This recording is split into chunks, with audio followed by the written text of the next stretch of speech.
Hello and welcome to Jake's On First, the podcast where we know how to solve all of baseball's problems. The problem is no one's listening. I am joined by my co-host, Jake Ripple. How are you doing, Jake? Oh, pretty good. I just threw another no-hitter. You threw another no-hitter? Yeah. Turns out I woke up this morning and I also threw a no-hitter. It's that easy these days. I am of course your other host, other Jake. Whether or not I'm better Jake is up for debate. I guess you guys can, after you hear what we have to say tonight, maybe you can make your own assessment on that. So tonight we have another episode covering our Dynasty Fantasy League. So we are now in week, 6? Week 7. Week 7 of the league. That's right. We've done 6 weeks. So we figured it was time to give a little bit of an update on how the season was going, where some teams are at. But we figured we would do so by making a tier list of where the teams are, scoring them from D tier all the way up to S tier. So why don't we go ahead and get on to that? Before we do, can you explain why the D to S tier is superior to other tier models? Well, we are a reoccurring keeper dynasty league. So one, I feel like we don't need an F tier just because the fact that if we can continue to have people come back year after year, no one is failing entirely. And so you cut off the grade of F and then you go all the way to A, and A is pretty good, but then there's got to be some type of OP'd next level teams that are just doing the most all the way up in the S tier. I don't know what S stands for, to be honest with you, though. Superior. Is it superior? I don't know. That's always what I think of it as. We could just say it stands for Super Saiyan. It's super, yeah. Yeah. Or it's soup. Yeah. It stands for Steven, as in Steven Coelho, who's not joining us tonight. So with that, let's go ahead and get to our tier maker. Oh, no. No? Does that devastate you? I benched Baez because he wasn't starting. He just hit a pinch hit home run. Ah, man, that is very, very unfortunate. Not predict that. Okay, so let's jump right in. The first team we have to assign to a tier is DG's team. I believe they are called All in the Fam. That's right. So, Coelho, why don't you give us a little update on how their season is going so far before we put them in the tier? You said Coelho. Did I say Coelho? Dang. Yeah. I was like, dang, is he actually on now? I have Steven on the brain. So, Steven, when you listen to this, you've impacted me so much in this podcast that I'm calling my co-host you now. Swimming in your dome. Yeah, really. Okay, so me, other Jake. You want me to tell you how All in the Fam is doing so far? Yeah. Go ahead and give me a summary of their season so far. So far, starting off strong with 0-6. That's a rough start. 0-6 start, and he is last in points scored by about 100. Yep. And he is last also in points against, but you would expect that considering he has scored less than everybody. I mean, not really. I think the points against is kind of a measure of unlucky, but yeah, but if you're facing everybody that scores more than you, then you're bound to have more points scored on you because you're not the easy matchup. Yeah, obviously. Well, but no, that doesn't make sense. It always makes sense. Okay. Math. Well, anyway, he's 0-6, so not a good start to the year. Obviously not scoring very many points. Does he have a lot of hurt players? Like, what's going on there? He does. I also haven't – I think he's been checking his lineup. I don't know how much so because he has been busy. But as again, he has had many injuries. So he has Max Fried, who has already done one IL stint and is currently day-to-day. Michael Pineda, who just got put on the IL. He's got Huascar Inoa, who just broke his hand in frustration on the IL. Jose Urquidy, I don't know how you pronounce that last name exactly. He's on the IL. Urquidy. He's on the IL. Carlos Martinez got put on the IL. He also has Soroka and Carrasco, who both started the season on the IL, and they both are still on the IL 16. It looks like Soroka will not be pitching this year. Yeah, it seems like a lot of the guys that would be getting a lot of points for him, as far as pitching wise, Yeah, have been on the IL that's not continually. it. And I don't like, I can only see what's going on now. I can't speak for like what his IL looked like, 3 weeks ago in the Well, he's middle got of. more. So I'm sure that's been part of it. So where do we want to put him on the tier list then? Hold up. Position players. He had Luis Robert go on the Luis Robert went on the IL earlier in the year. He also has Corey Seager, who's on the IL now with a broken hand. He also has Keston Hiura, who got sent down for being horrible, which I guess is the equivalent of IL. Yeah. I mean, I guess what I'm saying though is like he's got a lot of players currently on the IL, but like I don't know what To start the year, how many were on the IL? yeah, or like how many were on the IL in week 3. So like Okay, it could just be a continual problem. I know Soroka and Carrasco started the year on the IL. Right. But You're as far as kidding. position players, because Position players, Seager just went down. yeah, exactly. So a lot of his Robert position was players, 3 Robert went weeks down a little into while it. ago, Yeah. but as far as position players, it's hard to judge that. But Yeah. at least from an 0-6 start is pretty rough, and that would suggest that either his team is very much underperforming or he's just had a lot of injuries going on, which does happen. So where does that land him on the tier list? Oh, he's D. Yeah, he's D. He's D. I mean, you're 0-6 through 6 weeks. You're in the D tier. Yeah. There's All right. So the next team is a very different team. From that, we have the Northside Head Steels, owned by Adam Terranoni. Hippo, why don't you give us a quick summary of his season so far? Well, if you don't remember from our team breakdowns, Northside Head Steels has won 2 out of the first 3 seasons, and he's currently in first place and 5-1, and has scored more than everybody to start off the year. He's made the most moves throughout the year, and he's just doing what he always does, and that's winning and scoring more than everybody. How is he? I mean, he's definitely scoring more than anybody. It looks like he's kind of middle of the pack points against, but when you're scoring 100 more points than the next person behind you, you're going to win a lot of games. And I mean, looking at his team, Strasburg and Syndergaard, that's 2 big pitchers on the IL. They've been on the IL a year. He lost Eloy at the beginning of the year or in spring training, so he'll have him for the fantasy playoffs. He's got a good youngster in Kirilov who's on the IL now, and the computer froze. But he's also had underperformers. He had Kyle Lewis start on the IL, and he hasn't done well. He has Freddie Freeman who's struggling. I mean, he's doing this with guys that are not even with MVP type players are not performing at that level yet. Yes, but then he also has, absolute mashers, people that are just going off this season, like Bichette, Turner, Harper. Bichette's not going off. Bichette's kind of hitting 275. He's having a solid. He's averaging 5.2 points. That's definitely upper half of like points averaging for this league. Right. So he's definitely a consistent point earner. So he's got a lot of bangers in that lineup. So it's no wonder that he's all the way in there. So is it any question that we just got to put him in the S tier? Oh, he's the S tier of the league. Frankly, he's the only person that I was even considering for the S tier.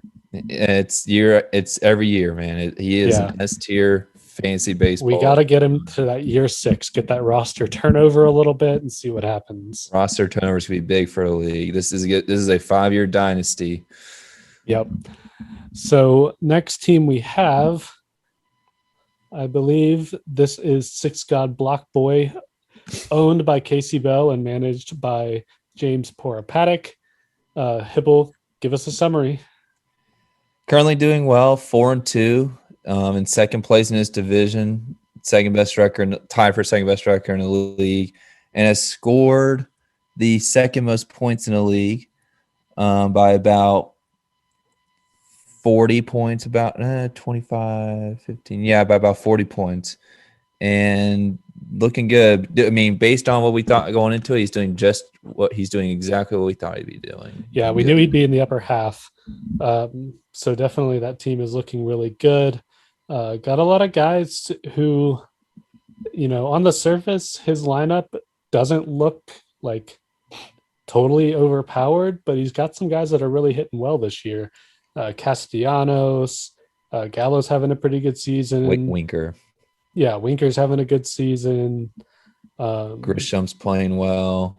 Yeah, and then he's playing well. Navarez as a catcher is doing well. He's got some really good pitchers. He's got Tyler Rogers, Ian Anderson, Joe Musgrove. Obviously, is having a good year. Eflin's having a good year. So he's definitely caught some lightning on some of his pitching staff on guys that were not expected to do as good as they are doing. I agree. So does that put him in the A tier? He's A tier. Yeah, he's so far this season, I think he's A tier. I mean, preseason he would have been put in about an A tier, especially because he had so many high draft picks. I don't know though. I would have put him preseason. I would have put him in the B tier. Looking at if I don't remember all his keepers, but some of his keeper pitching staff, he definitely needed some work preseason. But remember, he had a bunch of draft picks. But he did have a bunch of draft picks. We knew he was going to get high quality players. He definitely used them well.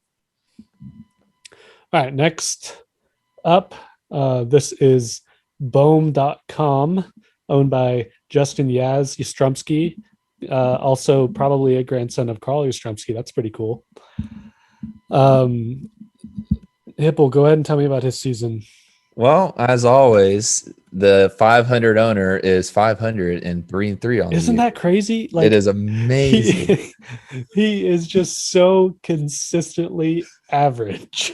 Now he was 3-1, lost the last 2 weeks to go to 3-3, but he is currently 4th in points scored. So he is upper half in points scored, but he does have the 500 record because that's what he is. It looks to me like his team's been bit by the injury bug a little bit lately. Yeah. So that's probably why he's dropped the last 2 weeks. He's the Tennessee Titans of our league. If he could ever make the playoffs. Yeah, so it looks like, he has Springer has been up and down with injuries. Pache's been kind of up and down with injuries. And then he has Ty France. Pache sucks and too. Tyler O'Neill go down with injuries. So it just kind of looks like maybe he got off to a hot start and some injuries caught up to him. But looking at the lineup, he's got 2 youngsters that have really broken out this year in Austin Hayes and Cedric Mullins. Well, Cedric Mullins especially. Hayes is finally staying healthy. And then Verdugo's another youngster in the outfield. So his outfield is looking strong. Yeah, and I see guys like you would expect to heat up coming down the stretch a little bit. Like Muncy has been heating up in the last couple of weeks. Verdugo's been having a good season. If he can get the bat going a little bit more, the Red Sox are playing well, so that's not surprising. Bohm, looking at his points average, like in my head, Bohm was playing really well. I guess that's because I only watched him play against the Braves. And yeah, he does well against the Braves. He owns the Braves, but he's only averaging 3.2 points outside of that. So if he picks it up a little bit, then Yaz could pick up some extra wins. And remember, the controversial keeper was Salvador Perez, and he's been killing it as a keeper. That's really crazy that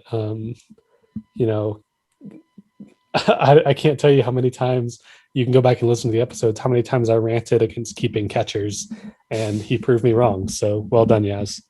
And I mean, the pitching staff for if he makes the playoffs, I mean, he's got Kershaw, Bauer, Lynn, Gray, Stroman, Freddie Peralta's been great this year. Zach, oh my God. How's he 500? I don't get it.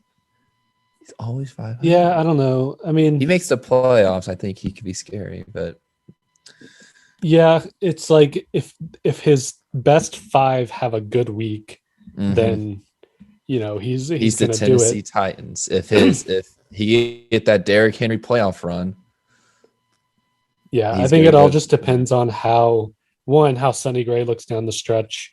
how Clayton Kershaw is looking down the stretch, and if he needs to fill in any gaps there. So this is a tough one for me between B and C tier. I agree. Because I lean towards C tier only because like average is it's like average to slightly underperforming based on some of his lineups. For me, it's more B minus B just because he is fourth in points scored. I guess that's true. So I looked at it as, he's upper half points scored. He is 3-3, which is the sixth best record in the league. So dead basically in the middle. So I would put that more in that, like, it's that C plus to B minus. Just depends. Yeah. So you know what? We'll give him the benefit and round up on his grade and put him in the B tier. Attaboy, yes. All right. Next, we have the Tucson Isotopes, owned by me, your host, Jake Fussell, of course. Hipple, I'll let you summarize my own season, and I can punch in with my thoughts. Man, what a surprise! I mean, we knew there was the talent, but there hadn't been the history of winning. But now we're 4-2, looking good. Although 7th in points scored, so maybe a little lucky because you have had more points scored against you than you've scored, and you are 4-2. But we know there's talent on the team. Yeah, I mean, last week I had a lot of points scored on me, and I'm nervous about this week because if there was an injury bug, my team got hit by a murder hornet. Because like you look down my lineup and everybody that's important is hurt right now. I've been very, very loud about whining on only having 3 IL slots in our rosters because my team is super hurt and we're just kind of going day to day on anyone who's ready to play. But I mean, I've got some guys that have been heating up. Riley's heating up, which has been really nice. I just got Eric Hosmer back today, so super, super excited for that. Juan Soto is doing Juan Soto things, and he'll keep getting better and better as the season goes on. So I think if we get through this kind of injury gap, it may be a couple of weeks, and we'll drop some games here in the middle of the season. But I think we're going to come back strong and be dangerous come playoff time. Man, the injuries have hurt. Pitching, not a big deal, but the hitting, Cabrian Hayes, Byron Buxton, Carson Kelly, Paul DeJong, Giancarlo Stanton, a lot of injuries of good players. But just looking at them, you got top MVP candidate Shohei Ohtani, when healthy, top MVP candidate Byron Buxton, top MVP candidate Ronald Acuna, top hitter or an MVP candidate when healthy Juan Soto. There is some high-powered players on this team. Right. And I mean, I have like, and just not just hitting, but, you know, Cy Young candidates, Garrett Cole, possibly, and probably not Ohtani the way he's been pitching lately, but Jack Flaherty could certainly be in that conversation. So and Bassett's been good. Bassett's been streaky. So, you know, he'll go on a run where he'll do like, you know, 30 points to start, and then he'll have like 2 or 3 bad starts. But, you know, I was really happy. I was sitting on top of my division with Cabrian Hayes and Juan Soto on my IL. So getting one of them back was huge. And then I lost my other big hitter in Buxton. So if we can put it all together where we got some guys like healthy at the same time, then I think I'll make a run. But as far as it goes right now, it's from a point scored perspective, it looks like I should be a C tier team, but from a record, I should at least be a B tier. I had you as B tier, kind of with Yaz, where it's the opposite. Your record kind of bumps you up because you are leading your division. You're tied for first. Well, you're technically second. Technically tied second behind for points scored. But you're tied for first in your division, and you have high-powered players that are just on the IL. Yeah. So the future looks good for us. So for me, it was another B minus. Okay, I will take that. So now that we've graded my team, let's go ahead and grade your team. Oh boy. The next team we have on deck, oh man, I closed it, are the Olsen Meadows. So far you are 4-2, same record as myself, except a lot more points scored, but also a lot more points against. Mm-hmm. So from your record wise, it kind of seems like that little bit of luck as well, where you've narrowly outscored opponents. But you are on a 2-game win streak. Let's check out the lineup. Oh, I've been unlucky, if anything, that I've had that many points scored against me. Well, I'm saying like it's lucky that you've Oh, like kind of yeah. edged out people that are putting up a lot on you. I've had close matchups. That's for Yeah. sure. So looking at your lineup, like looks like just about everybody's healthy. Um, so not much to worry about going forward in the next couple of weeks. Uh, what are your thoughts on your team's performance so far? Real pitching issues. Like we knew that I didn't have a keeper, so it was all gonna be about can I find hidden gems, and Bundy and Marquez have been very Tristan McKenzie just hasn't been that guy. Montes has been kind of like Bassett, where he's been streaky. I will say Rodriguez has been nice, has been like 30 points guy. He's in a pretty solid 25. About Alex Wood. But I've picked up Duffy, Wood, and Ray, and they've all been, well, Wood especially, and Wood and Gossman, the Giants pitching staff, if you're not paying attention, they're amazing right now. And I got 2 of their starters, and so that's kind of carrying my staff at the moment. Which is crazy that the San Francisco Giants pitching staff is carrying your team. I mean, it's a great pitcher's park. Yeah, I guess that's true. Kevin Gossman being like this is frustrating because everybody with Baltimore and Atlanta, everybody knew this is who he was, talent-wise. Yep. Just And needed the right I circumstance there. I do like my relievers though. Love my relievers. My offense sucks. I just go ahead and tell you that now. I have some great players, but I have a lot of bad players on offense. A lot of bad ones. Yeah. Okay, so where do you think that puts you? Where would you grade yourself? Oh, I always give myself an A. You know what? I understand. I get that strive for excellence. But I think like if we're gonna stay consistent kind of where you are, like if you had scored that many points and had a better record, you'd probably be an A, but I think this still puts you in like the B plus range. Oh, In my opinion. 30 points scored. Yeah, but you are also basically sitting in third place in your division. Yeah. A lot of points against. So yeah, it my just defense kind of has been bad. Yeah, and I think the whole like winning by a narrow margin thing just kind of shows like a little bit of like maybe some chinks in the armor that could be issues coming up to the playoffs. So right now I want to stay positive and say that you're like at a B plus, but it's definitely a team to watch going forward. Thank you. And let's remind everybody, the only person that beat Adam in the championship has been me so far. Yeah, so the team history is definitely there, but the cheating sanctions definitely hurt you for this. They hurt a lot. Which those hurt. That's what they were supposed to do. So they hurt. That's for sure. Okay, so the next team we have is the Southside Steelheads, owned by our former, maybe future co-host Stephen Quaylo. Hip, go ahead and give us that summary. Hold up. Okay, here we go. Stephen Quaylo, the Southside Steelheads have not had a good start. They are 2-4, and they are 5th in points score, which isn't bad. They are second in points against. No, third. Gosh dang, I suck at math. They are 3rd in points against, so maybe a little unlucky, but just hasn't been a great start to the year so far for a team that had championship aspirations.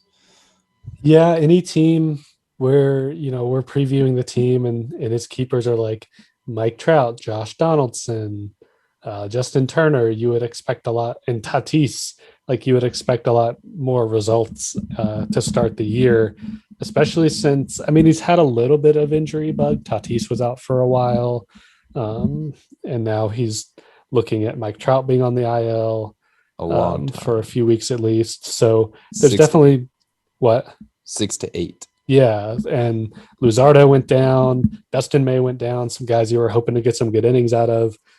So there's definitely been an aspect of unlucky there, but definitely some underperformers as well. And when I say underperformers, I mean like anybody on the Minnesota Twins is Except for Nelson underperforming. Cruz. So Nelson Cruz, Josh Donaldson. So there's only so much you can do there. Where do you think that puts him as a letter grade? Well, I would have to put him in C based on how I the was year. thinking C too. Not just record alone, but also because he's also starting to inquire about some fire sale trades. Which could actually make him better. Right. But, It could help in the short term, get that kind of like shot in the arm. But that's always a risk you run when you sell off some star talent. well, we did talk earlier about the curse of Trout. You can only go so far with Trout on your team. So there's definitely some risk running there in selling off some key guys. But frankly, if there's anyone that can pull it off, it's him. So, so we'll see where that goes. I would say maybe he's looking at a positive C+ at best. Yeah.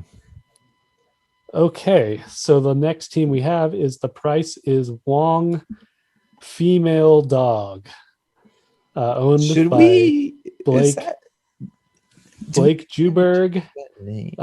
Hip, why don't you tell us about Juberg's season so far? Well, Juberg coming into the year, we weren't very positive. We thought the team was very bland, and we were spot on. He is 2-4. He is the second least points scored by 100, so a large margin there. Yeah. He's not making a ton of moves. It just seems like he is kind of settled into the role of my team sucks and I'm going to roll with it. Yeah, he's dropped 3 in a row, so it makes you wonder how much lineup checking is going on. I see some injuries, but it looks like some fairly recent stuff. So it kind of seems like he has a healthy team that's just not as good as we thought it would be, and we didn't even think it was going to be that good. He's got a guy on the IL in his starting lineup who went on the IL a couple days ago. Yeah, so there's definitely been some negligence in that case. So with that, since there's evidence of that going on, I think that puts him roundly in the D tier. Yes, D tier owner right now. Yeah. C tier team. 2-4. I mean, Quayle was C tier at 2-4, but the way he's managing it, it's D tier. He's scraped out winning 2 games, scoring like no points. Yeah, he's lucky. I definitely think D tier is a solid comp here. So our second to last team would be the same team, New Story, owned by Alex Gaba. What's Gaba's season been like? Real quick, back with you, where he actually has the least amount of points scored on him by a pretty decent margin. So he's been super lucky on the year. So the fact that he squeaked out 2 wins, scoring the second least amount is very, very lucky. So I think D tier is the perfect place. All right. So same team, New Story. Going to year, high hopes, 4-2, first place in division. So that's good. Only 6th in points scored. So, and they've had more points scored against them on the season, even though they're 4-2. So a little bit of that negative run differential isn't looking good. They are in a 3-game winning streak, though. Yeah, that could all come crashing down though, because his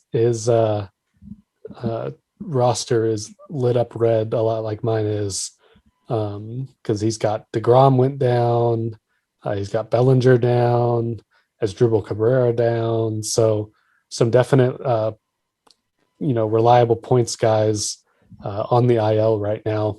So he's on a 3-game win streak now, but that's going to be tough to maintain, especially if his ace pitcher is down for the count. Yeah, losing DeGrom. And then Maeda has been struggling once again. Another Twin not playing well. Yeah. I mean, he doesn't have that much else for his pitching rotation. Wheeler's having a good year. Cervelli's having a good year. Plesac's okay. Plesac's average. Up and down. So other than that, McCullers is kind of average. Yeah. So Lopez hasn't been bad. I mean, Lopez has been fairly average. Good for him, but fairly average. Yeah. So and so is Arrieta. So he is kind of like either IL or day to day with like really his two studs, and is kind of running off his average pitching for now. But I don't know who's playing this week, so we'll have to see at the end of the week if his 3-game win streak is over or not. Offensively, there is hope. He's got Posey and Contreras as his catching tandem. So, I mean, 2 of the top 5 catchers in fantasy right now. Gavin Lux with Sear going down is going to get everyday playing time, and he's getting hot. He also just got Ketel Marte off the IL. So, and he's got Rookie of the Year candidate Adolis Garcia. So there is some hope, especially with Lindor struggling. Story's been Suarez has been Ozuna. I mean, he's got a lot of hitters who usually hit really well that are not playing well so far. So there's hope. So I think he has a couple things go right, a couple things heat up, and he's definitely a threat by the end of the season. Just he might go through a little bit of a skid right now with these injuries. So I think based on the other rankings we've done, that should land him squarely on the B tier. Yeah, straight B. And going on that, looking at kind of some of the other things we've comped,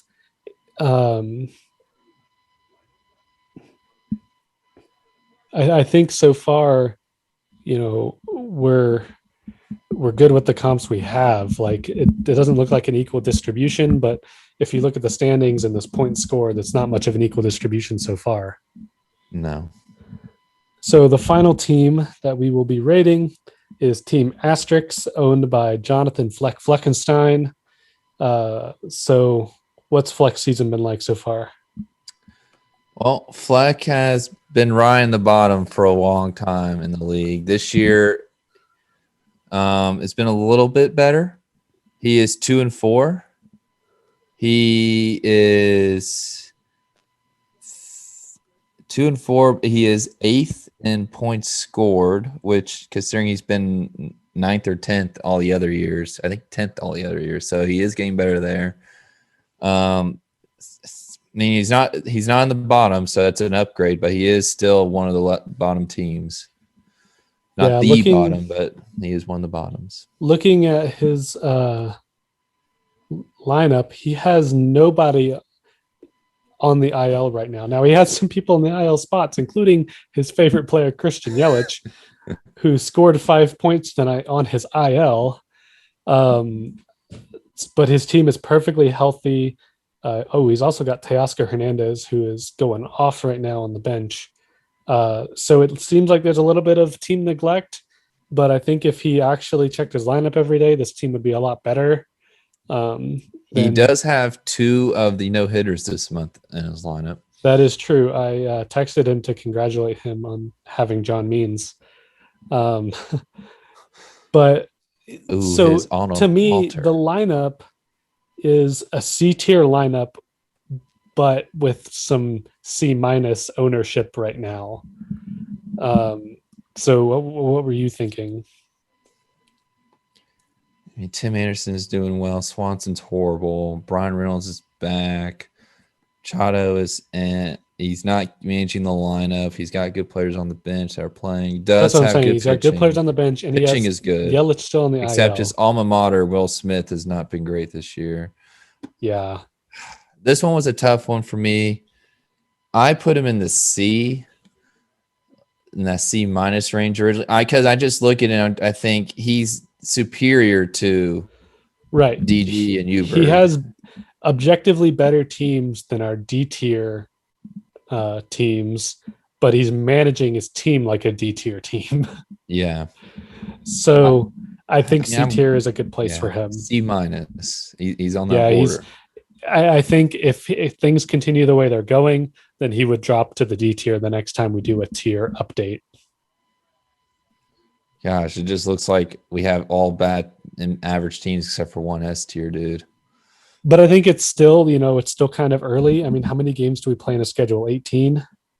It's about 20 weeks. Yeah. So we're not even halfway through the season yet. So there's still some time for teams to kind of separate themselves out. I think by the next time we do an update like this, we'll have at least one more A tier team and probably one more C tier team. Hopefully another S tier. Another S tier would be great, but man, it's going to be if S tier is where Adam is now and the pace continues, it's going to be hard to put somebody else on the S tier. I agree.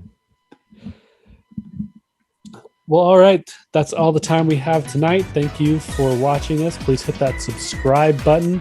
Drop us a line if you disagree with our tier, and maybe we'll consider your criticism and ignore it entirely. This has been Jake Fussell and Jake Hipple for Jake's On First.